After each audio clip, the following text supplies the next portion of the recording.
Konnichiwa! This is Tom, Ghost to Matsubara, your man in Japan, coming to you today with another episode of Kanji Hunter. I do not claim to be the best at kanji. I do not claim to have the best handwriting.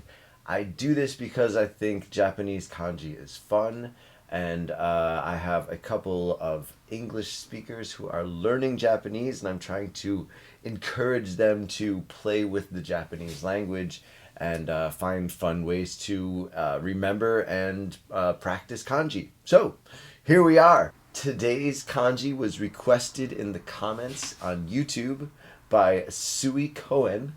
And Sui Cohen asks that I look at the kanji for fire and do an episode about that. So here we are, Sui Cohen. Thank you for your comment, and we're going to feature an episode on fire. All right, so fire is just a really cool kanji because it's another kanji that looks like what it is supposed to represent. So that's kind of nice, right? Anyway, if you look over here, as you can see, it kind of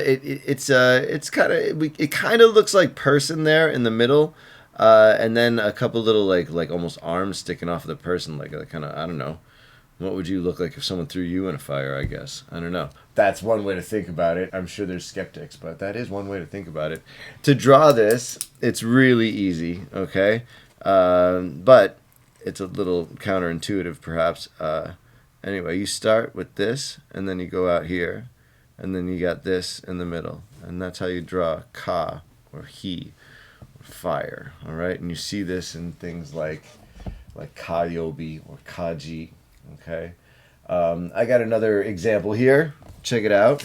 If you take the kanji for fire, right, and then you put it next to this other kanji, which also includes the kanji for fire, all right, this kasai, this is fire, and this is the kanji for calamity, right? And that's kind of cool, right? Because it looks like a fire with extra flames coming up off it. So, right, a calamitous fire, a disastrous fire. Pretty cool, huh? See, I just did a little logic there for you within the kanji. Now, of course, like so often, we have another form for this kanji if you want to use it to affect the meaning of another kanji. So, let's get radical!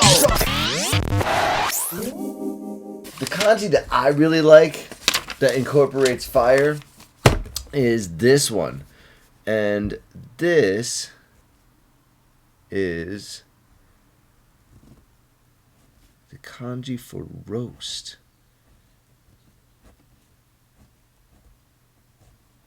All right, and it's whole ji ru, right? For you Romaji readers,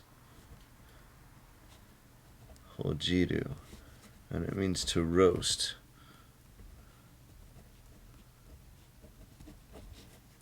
All right, to roast over flames.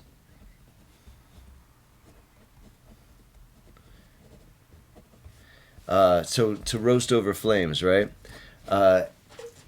Hojicha. Roasted green tea in Japanese is called hojicha. And so I always see that kanji when I'm out, and I never it's not always necessarily, the phonetics are not necessarily next to the kanji when you're out and about in the world, right?